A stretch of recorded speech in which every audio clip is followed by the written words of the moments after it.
السلام عليكم ورحمة الله وبركاته. بسم الله الرحمن الرحيم. ان شاء الله هنشوف مع بعض نغير ازاي الترموستات الكوعة اللي هي هنا دي، اللي هي جوه هنا دي، بتاعت العربيات اللانوس او الافيو، وبعض مواتير الاوبل برضو بتبقى الترموستات في الحتة الحلوة الجميلة دي. طبعا عشان نغير الترموستات ده هنضطر نحل الترس بتاع الكاتينة اللي فوق، ونضطر طبعا ننزل السيور دي كلها. تشوفوا ان شاء الله الخطوات مع بعض. طيب احنا ليه هنغير الترموستات ده؟ بس المفروض الكوعة دي لما العربية تسخن تبقى درجة حرارتها قريبة من الكوعة دي، بس طبعا اللي بيحصل مش كده. العربية بتسخن، الترموستات ده قافش، بيعلق على القفل وساعات يفتح وساعات لا، فبيسخن العربية، بيخلي أمبير الحرارة يعني، بيخلي العداد بتاع الحرارة يعني. فاحنا ان شاء الله هنفك الكوعة، نغير الترموستات علشان العربية تثبت في الحرارة معانا ان شاء الله. وبرضه بأمر الله نبقى نتكلم في يمكن عن فوائد الترموستات ديت وليه الناس اللي ايه بتحب تفتكس يعني تحب تلغيها، ليه الناس دي بتلغيها ومفروض ان هي اصلا ما بتتلغيش. فنبقى ان شاء الله ندردش مع بعض في الموضوع ده. اول خطوة ان شاء الله تعملها هتفك الخط بتاع الراجع بتاع المية، تفك الكوليه ده وتسحب المية اللي في القربة عن طريق ايه، هتجيب جيركن فاضي، جيركن زي كده فاضي قديم، تسحب فيه المية عشان انت لما تيجي تفك الكوعة دي المية كلها تنزل، في جزء من المية هتفقده. العربية دي فيها مية خضرا، فاحنا مش عايزين ايه نخسر مية ونشتري مية تاني. فهنعمل ايه، هنسحب المية من هنا، هنفك الخرطوم ده ونحطه في الخرطوم ونحطه في الجيركن، وبعد كده ندور العربية شوية لحد ما المية اللي في القربة كلها تفضى. يبقى احنا كده ايه، بدل ما نخسر المية بتاعتنا لا، يبقى احنا نحافظ عليها. دي الخطوة الأولى. احنا دورنا اهو،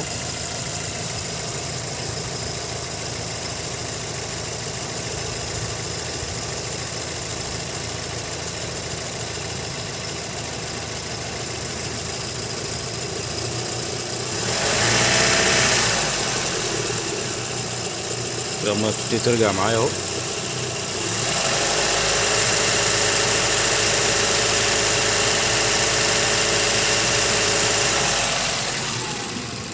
كده القربة يعتبر فضيت. تمام. اول حاجة تعملها تفك الكوليه بتاع العمة، عمة الهواء،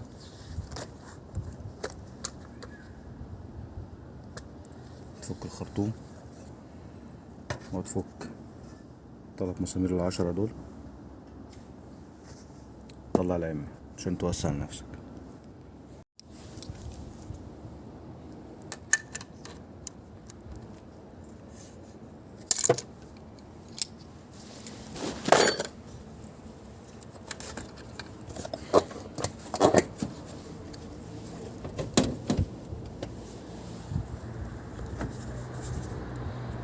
تفك الفيشة بتاعت الحساس الهواء ده،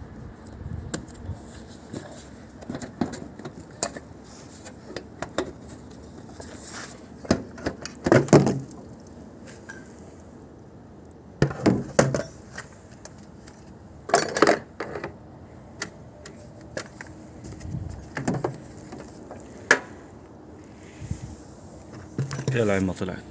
تبتدي بعد كده تفك الطنبورة بتاعت الباور، 3 مسامير 12 اهم دول، وبعد كده تهوي مسمار الدينامو 12 برضو، بس الاول تهوي دول عشان تمسك بالسير كده، تعمل فرمله بالسير كده، تبدأ تفك الطنبورة. بعد كده تهوي الدينامو. بعد ما هوينا السير، هوينا الطنبورة الاول، هوينا مسمار الدينامو، ندوس كده كده الدينامو جه معانا من قدام اهو.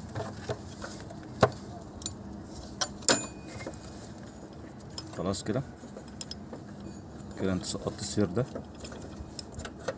خليه متعلق عند الدينامو كده، متخلوش يقع منك تحت.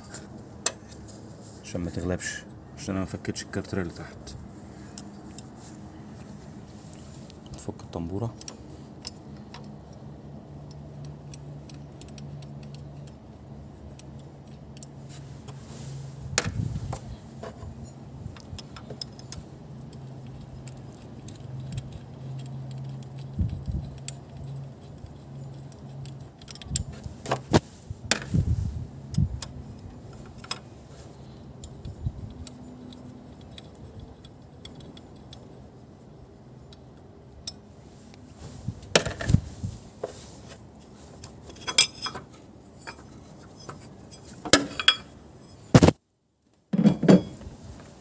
كان فكيت طنبورة الباور. تفك طرمبة الباور نفسها، مسمار لل 12 دول، ادي واحد، ادي التاني. هتفكها برضو، تطلع بيها لبره. بعد كده تيجي تفك العلبة بتاعت الكتينة. ده 10 وده 10 اهو، 10 اهو. هتفك الايه، العلبة دي، وبعد كده هوريك تعمل ايه. كده يا رجاله فكينا طرمبة الباور اهي، ماشي. فكيناها، بنفك دي.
كده خلاص فكنا العلبة دي.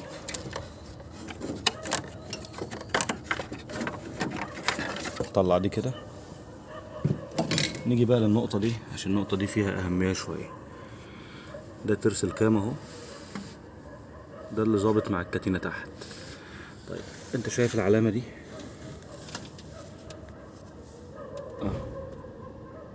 العلامة دي ده الدليل بتاع ان ايه، الكام مظبوطة مع الكتينة.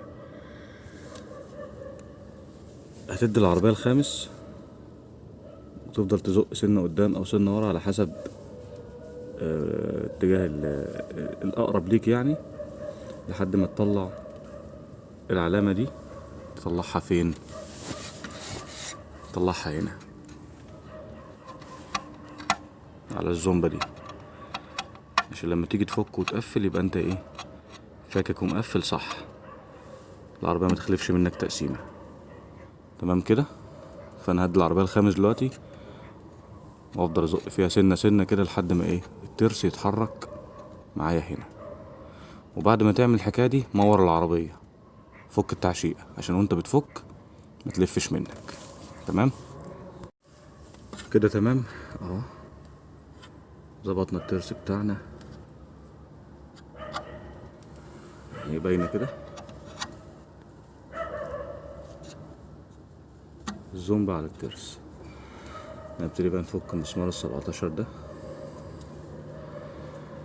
وبعد كده هنفك العلبة بتاعت الكتينة نفسها. مسامير ال10 اللي هي جوه دي هتبان معانا لما نفك الترس، هوريها لك برضو. كده فكينا مسمار الكام اهو، ونطلع الترس بقى.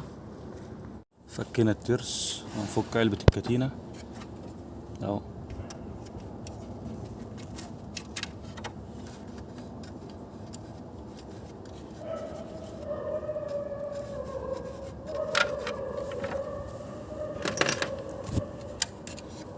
كده العلبة دي بقت حرة معاك اهي. هتطلع بس ايه ترمبة المية كده، وهوريك برضو تفك القصة دي ازاي عشان ما يبقاش في حاجة تتكسر معاك. كده انت وصلت للحاجة اللي انت عايزها ايه. ادي مسمارين الكوع اهم، ادي واحد،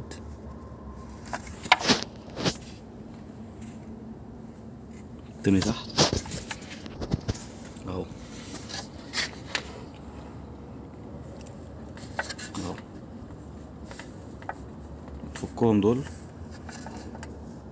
تمسك دي كده، تخلي حد يمسك لك دي كده او تربطها بسلك وتشدها كده، وتفك مسمارين 12 بتوع الكوع وتطلع الترموستات. احنا فكينا اهو اهو، الكوع اتفكت اهو. طلع الترموستات واوريها لك. الترموستات اهي،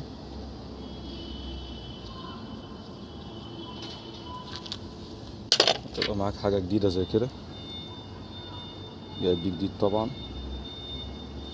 بتركبها مكانها وخلاص. هي مكانها هنا اهي.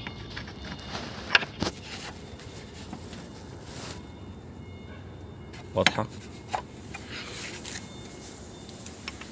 اهي.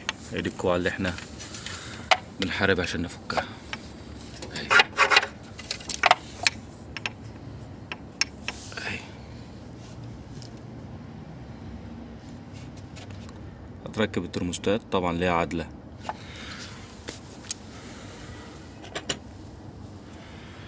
بص يا معلم، دي اهو، دي وشها تركبها كده، يعني بتخلي وشها ناحيتك كده كده، او تركبها كده. الجزء ده، الجزء ده اللي بيركب جوه الموتور، ده اللي بيبقى جوه. تاني هي بتركب كده، يعني انا واقف اهو في وش الموتور اهو، الترموستات اهي، الكوع هناك اهي. بركب دي كده كده، ما بركبهاش كده، بركبها كده. اوعى تركبها كده تقفل على المية، تعمل لك مشكلة كبيرة. هي بتركب كده لان الجزء ده هو اللي بيحس، الجزء ده هو اللي بيحس درجة حرارة المية، هو اللي بيفتح كده، بيخلي الباب او البوابة دي هي اللي تعدي المية اهي اهي. باينة اهي.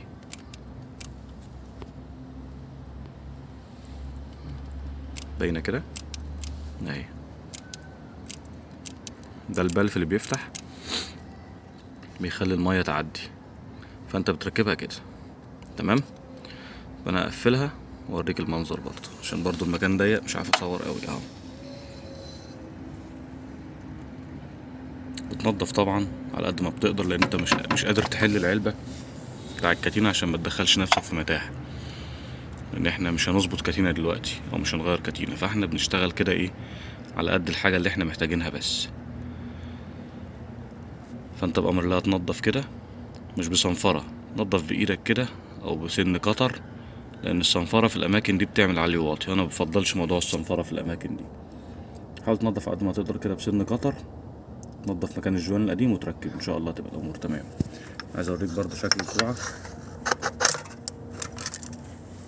ادي شكل الكوعة.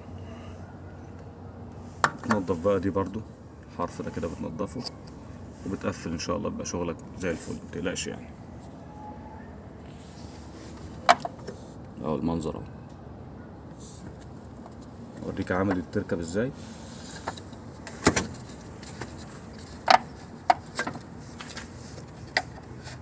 اهو شايف انا بدخلها ازاي اهو، بلفها كده لان ليها مجرى ببات فيها اهي، باتت. هي بتبقى راكبه بالمنظر ده، اوعى تركبها العكس هتودي الدنيا كلها في داهيه. هي بتركب كده اهي، ده اللي بيفتح بيخلي الميه تعدي. تمام، نقفل ونشوف مع بعض هنعمل ايه ان شاء الله. انا قفلت الحمد لله اهو.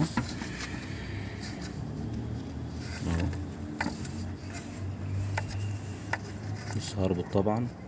انا ضد فكرة السيليكون، ضد فكرة ان انا ادي سيليكون في المناطق دي. محبش موضوع السيليكون ده خالص الا للضرورة يعني.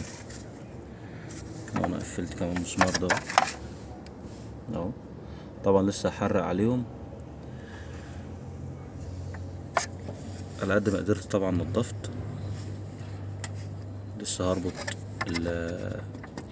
المسمارين ال 12 بتوع الكوعة، وان شاء الله هندور ونشوف كده الوضع ايه.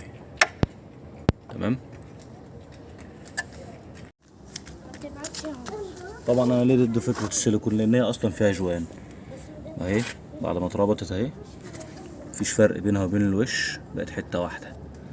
فانت مش محتاج تدي سيليكون. تدي سيليكون دي في المناطق اللي ملهاش جوانات او المناطق اللي صعب تلاقي لها جوان، انما هي اصلا ليها جوان اهو. ده القديم اللي كان طالع من العربية. طبعا انا كنت جايب الترموستات الجديدة بالايه، بالجوان بتاعها او الاستيك بتاعها. انت مش محتاج تدي سيليكون هنا. هتجمع دي زي ما كانت، تربط المسمارين دول الاول وبعد كده نشوف.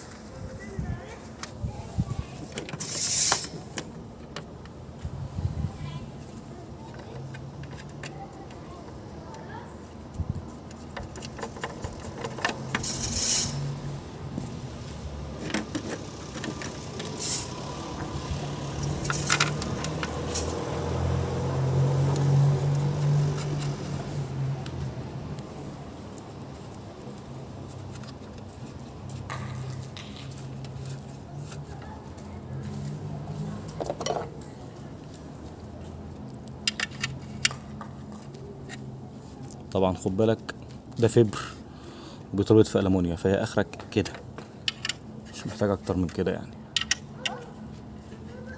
خلاص كده اتربط.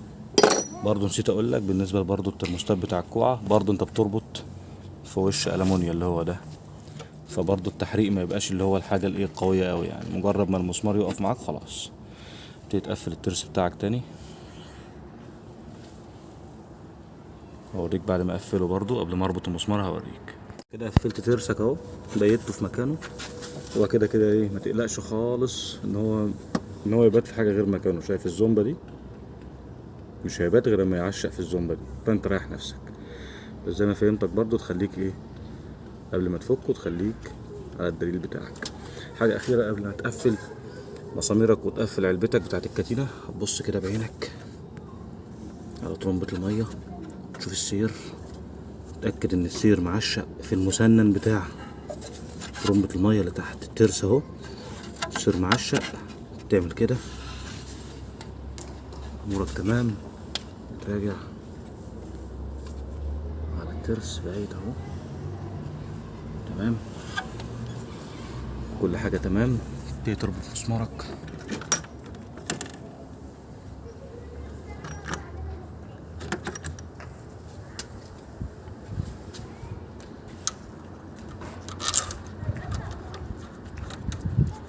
بتاع الترس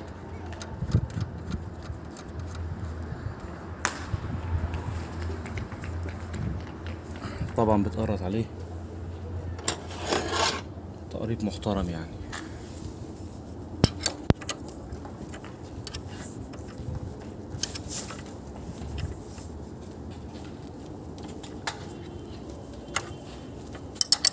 متقلقش بقى لو لف معاك كده كده خلاص، انت ايه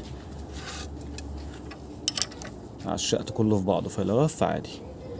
انا هقرط عليه طبعا وهرجع لك عشان نربط طرمبة الباور. كده خلاص احنا ان شاء الله قفلنا علبة الكتينة، نقفل طرمبة الباور.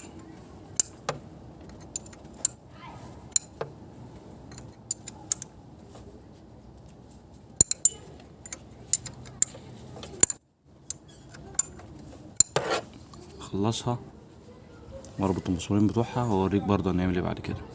خلاص ركبنا السير، شديناه اهو. تحط طبعا اي حاجه كده، اوريك برضه بتشد ازاي عشان تبقى انت فاهم. تحط حاجه كده هنا كده، وبتشد لورا كده، بتقرص كده لورا وبتربط المسمار ال12 بتاعه ده. انا شديته، هقرط بس على المسمار.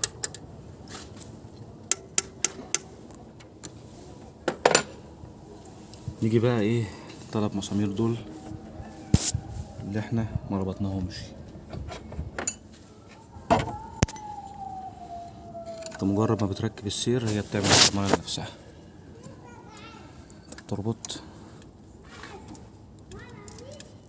تربط الاولاني، تجيب التاني،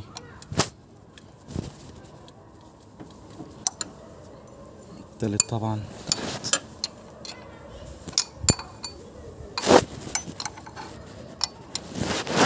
برضه بنفس الطريقة كده، او بتحاول تلف الموتور لفة تطلعه لفوق عشان تعرف تطوله. انا ربطت دول، لف كده، حاسب ايدك بس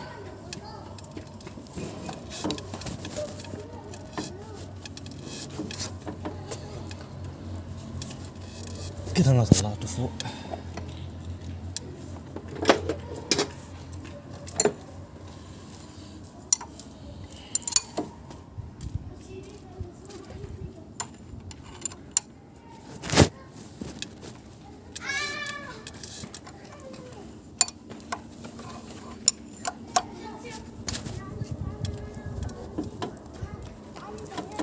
بس خلاص كده.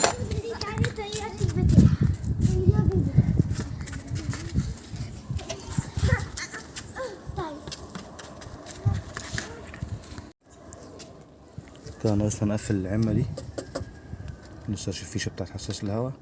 قفل عمتك، متنساش تحط مية طبعا، وهنشوف دلوقتي هنعمل ايه مع بعض.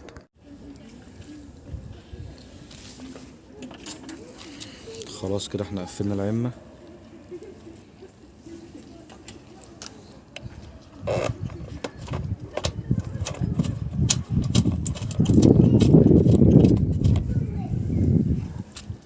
تقفل التلات مسامير بتوعها.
متنساش تركب الفيشة دي اللي احنا قلنا عليها بتاعت حساس الهواء.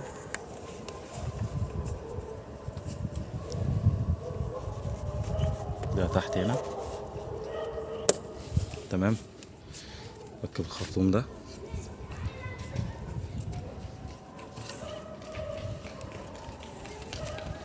في خرطوم تاني ورا اهو، تركبه برضه في المنفذ مكانه.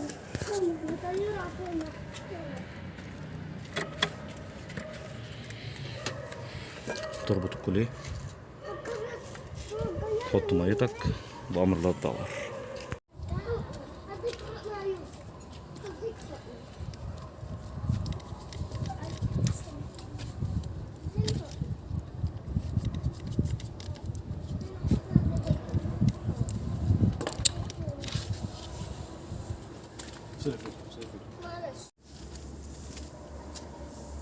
نبتدي ندور دلوقتي ان شاء الله ونحط الميه.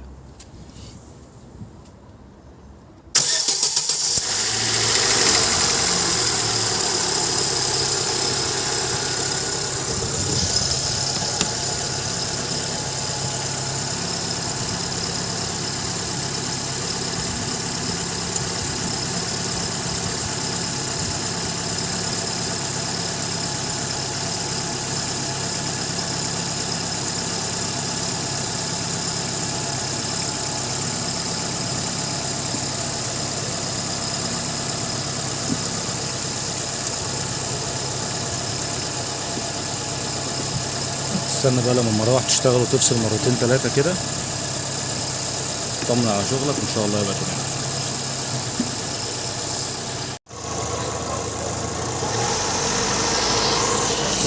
طبعا احنا دلوقتي بنسحب الهواء في الدايرة.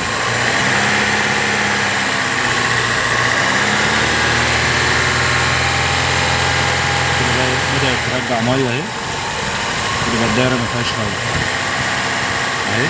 الخرطوم بيجيب ايه؟ بيجيب ميه اهو. تفضل معاها كده لحد ما المراوح تشتغل مره واثنين وثلاثه، ما تقفلش الغطا. عربيات اللانوس او الافيو او الدوره المغلقه عموما، اللي هي بتبقى الرياتير ما فيهوش غطا، الرياتير فيه قربه زي كده، نفس السيستم ده، بتاخد لها الهواء بالطريقه دي. تفضل كده معاها اهو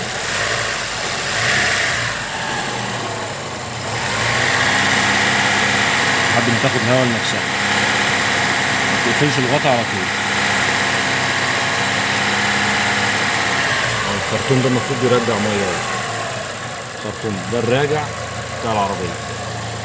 استنى معاها لحد ما المروحه تشتغل طبعا مره واثنين وثلاثه، وهي كده خدت الهواء لنفسها. طبعا بنشوف بقى، نطمن على اللي احنا عملناه. نمسك الكوعه كده، دي دفيت اهي، ودي لسه بارده اهي. معنى كده الترموستات بتاعنا شغال لسه ما فتحش. المفروض الوضع الطبيعي تبقى دي حرارتها اقل من دي دفيت اهي. تمام. ودي لسه مش بارده، يعني ايه درجه حرارتها اقل، يعني دي مثلا نقول سخنه ودي دافيه. انت كده ظبطت الدنيا، والترموستات بتاعك شغال زي الفل. ده الترموستات القديم اهو، ده الاسكت بتاعه. طبعا ده كان بايظ، فيه مشكله، كان معلق، كان قافل على طول، كان مسخن العربيه، كان العربيه دايما سخنه. فاحنا ركبنا واحد تاني جديد وغيرنا الاسكت بتاعه الحمد لله اهو. الناس اللي هي بتحط سيليكون هنا دي، الله يبارك لكم، بلاش موضوع السيليكون اللي من غير داعي اهو. مفيش ميه بتنزل، مفيش ميه بتهرب، العربيه دايره اهي، الامور تمام. نرجع نبص على الميه.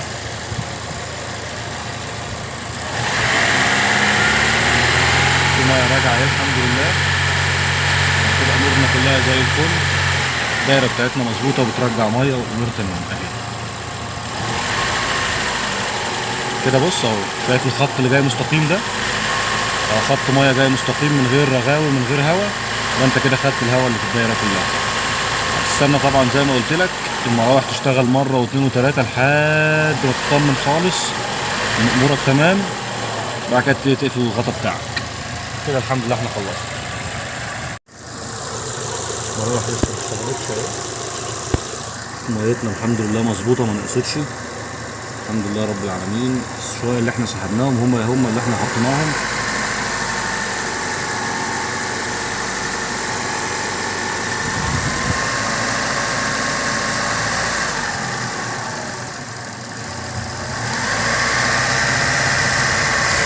اشتغلت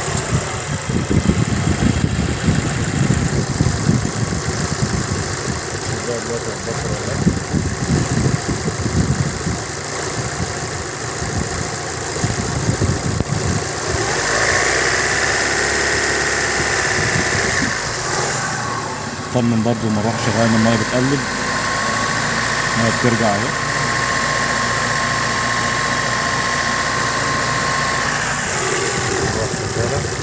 الحمد لله بطلت خالص اهي.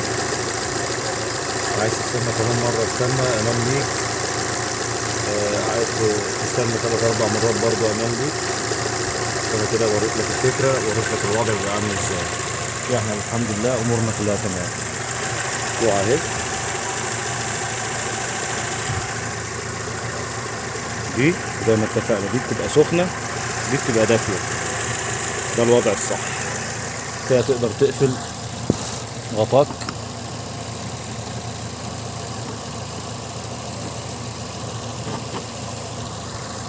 كده وضعك تمام، امورك زي الفل.